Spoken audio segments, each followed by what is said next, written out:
네, 이어서 춘향전을 다루고 있는 더 정확하게는 춘향의 마음, 춘향의 사랑을 다루고 있는 서정시 두 편을 살펴보도록 하겠습니다. 하나는 박재삼 시인의 수정가고요. 다른 하나는 복효군 시인의 춘향의 노래입니다.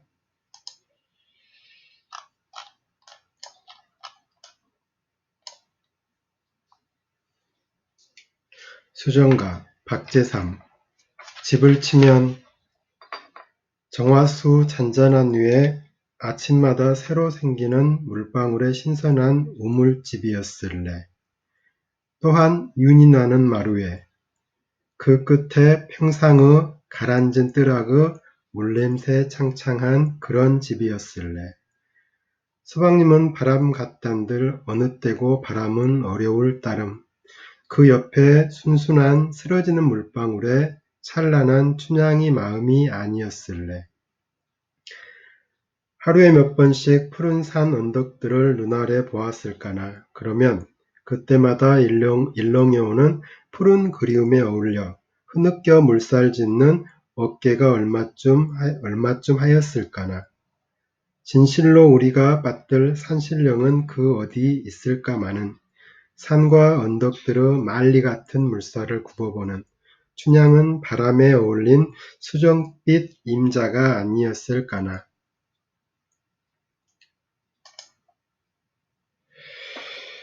음,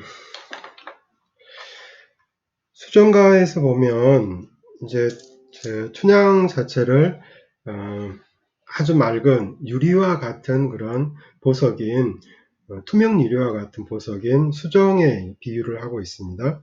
처음에 집을 치면은 집으로 치면 춘향을 집으로 치자면 춘향은 이런 집과 같다 이렇게 구조로 되어 있죠. 그래서 새로 생기는 물방울로 신선한 우물집이었을래. 수정이 그 맑기가 물과 같이 맑잖아요. 근데 물하고 수정은 이렇게 대비되죠. 수정은 가장 단단한 물이라고 한다면은 물은 가장 부드러운 수정 이렇게 대비가 되고 있죠. 그래서 춘향의 마음은 두 가지로 대비가 되고 있어요.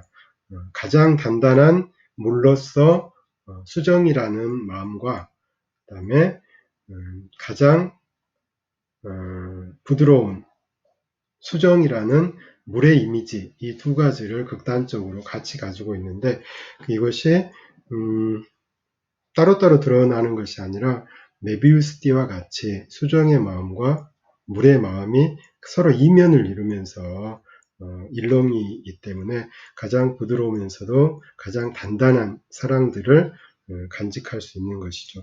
그래서 그 뒤에 일련의 두 번째 나와 따로 마지막에 있는 서방님은 바람 같단들 어느 때고 바람은 어려울 따름 그 옆에 순순한 쓰러지는 물방울로 찬란한 춘향이 마음이 아니었을래. 이렇게 해서 바람을 가장 잘 읽어낼 수 있는 것을 뽑으라면은 나뭇잎이 있을 것이고 그 다음에 아마 물이 있을 것이에요. 물. 전체적으로 특히 이제 박재삼 같은 경우는 음악적인 것에 굉장히 울림에 평생 관심을 많이 갖고 그것을 시로 썼던 시인이기 때문에 어떤 바람이 가지고 있는 음악적인 것들을 소리를 가장 잘 드러낼 수 있는 것들은 나뭇잎보다는 아마 물이지 않을까 싶습니다. 그래서 그런 예측할 수 없는 그 바람들을 바람보다 더 세세하고 꼼꼼하게 이렇게 읽어내는 것이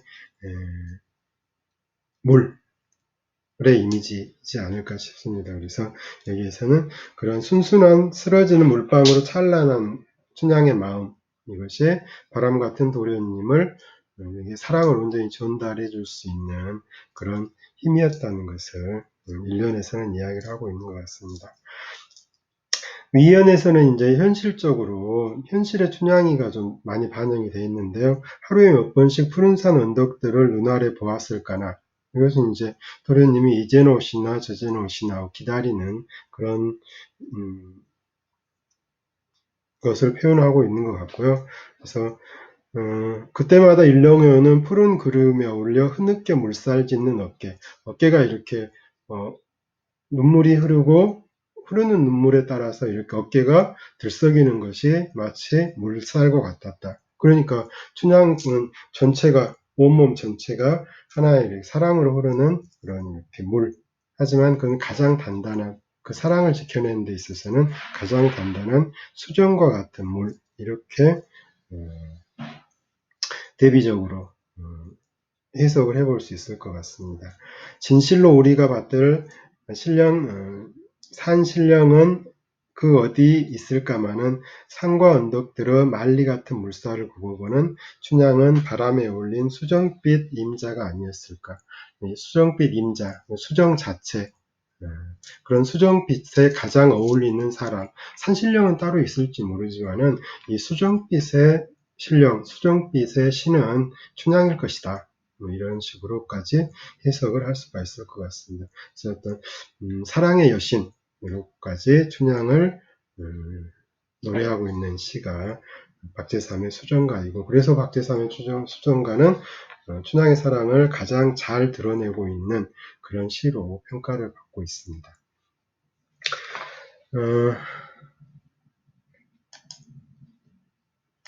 다음은 복효근 시인의 춘향의 노래를 이렇게 같이 한번 읽어보도록 하겠습니다.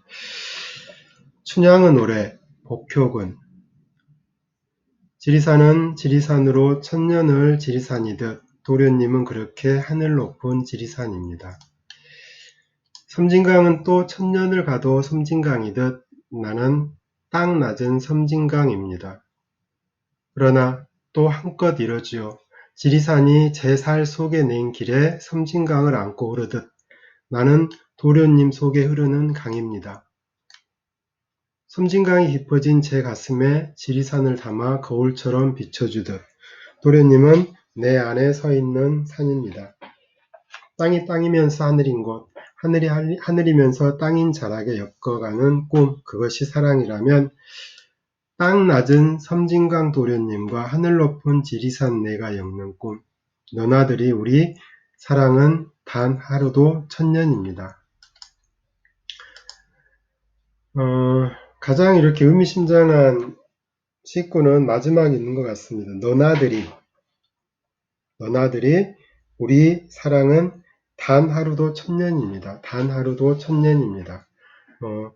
쉽게 찾아온 이별에 대해서 아쉬움을 자유하는 그런 말일 수도 있을 것 같은데, 실제로 사랑 안에서 살게 되면 사랑은 단 하루도 천년입니다라는 말을 실감할 수도 있을 것 같습니다. 물론 이것은 서정적인 시간에 해당이 되죠.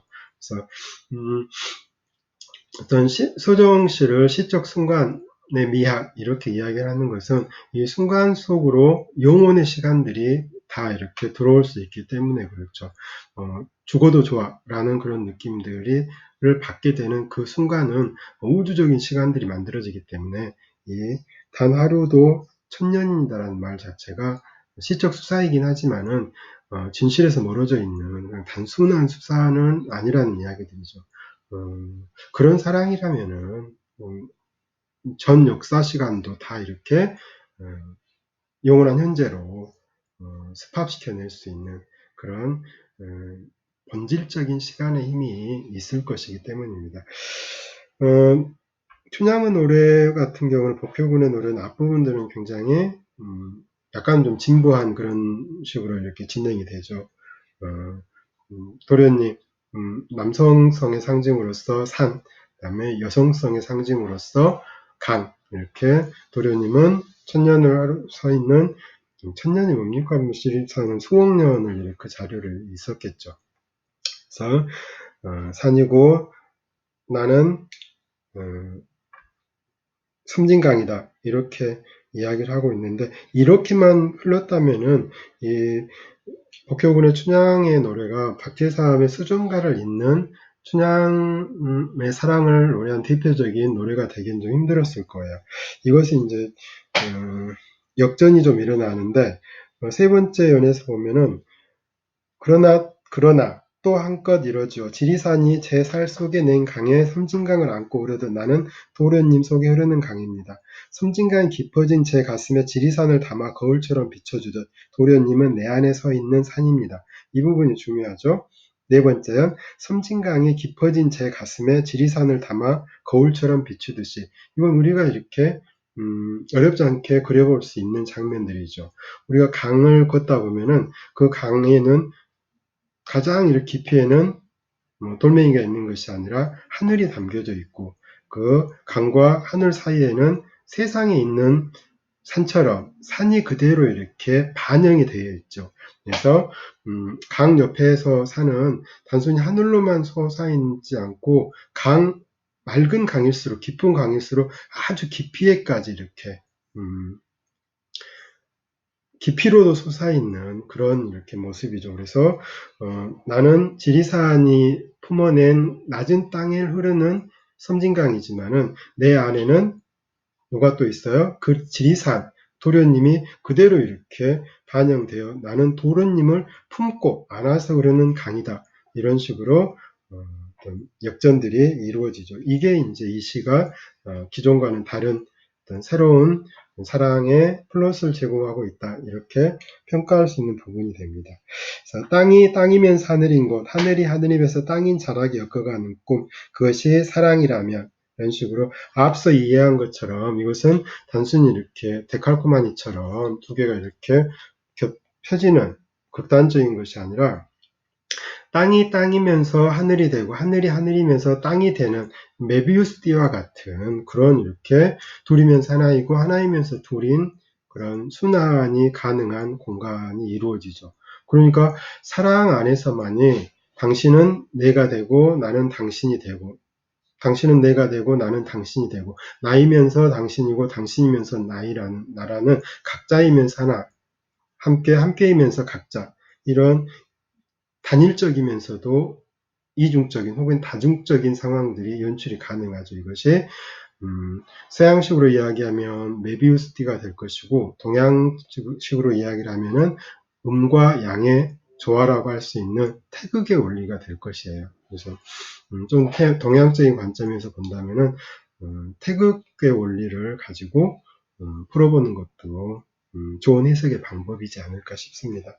그래서 땅 낮은 섬진강 도련님과 하늘 높은 지리산 내가, 그래서 처음에는 도련님이 높은 지리산이었다가 지금은 땅 낮은 섬진강 도련님이 됐죠. 내 안에 품어져 있으니까. 그 다음에 하늘 높은 지리산인 나, 섬진강이지만은 뭘 품고 있어요? 그렇죠. 지리산을 품고 있으니까 내가 품고 있는 지리산이니까 나나 다름이 없죠. 그래서 이와 같이 너나들이 그래서 내가 서로 이렇게 들고 나올 수 있는 그런 우리를 만든다면 그것은 처음인 시간이기 때문에 인간의 시간 1000년으로도 잴 수 없는 그런 길이를 가진 시간이 아니라 깊이를 가지는 그런 시간이 될 것이죠. 그래서 너나들이라는 말 자체에 어떤 메비우스적인 상상력이 담겨져 있는 그런 시라는 생각이 듭니다. 이런 사랑이라면 가능할 것 같지는 않지만은 이런 사랑에 대한 경험들이 있다면은 세상 사람들이 경험하지 못한 시간을 산 것이고, 그렇게 되면은 새로운 마음들을 품게 되고, 새로운 마음을 품었다는 것은 전혀 다른 사람이 되었다는 의미가 되지 않겠어요? 그래서 그런 사랑의 가장 큰 힘 같은 경우는 기존의 삶과는 다른 삶 혹은 다른 인생을 쉽게 이렇게 만들어줄, 가장 강력하면서도 쉽게 만들어낼 수 있다는 것이지 않을까 싶습니다. 그런 것들을 중심으로 이렇게 읽어낸다면 한두 단락의 그런 좋은 단락을 얻을 수 있지 않을까 싶습니다. 지금까지 시를 좀 살펴봤고요. 다음에는 이어서 김현수의 소설에서는 어떻게 춘향전이 변주가 되고 있는지 살펴보도록 하겠습니다.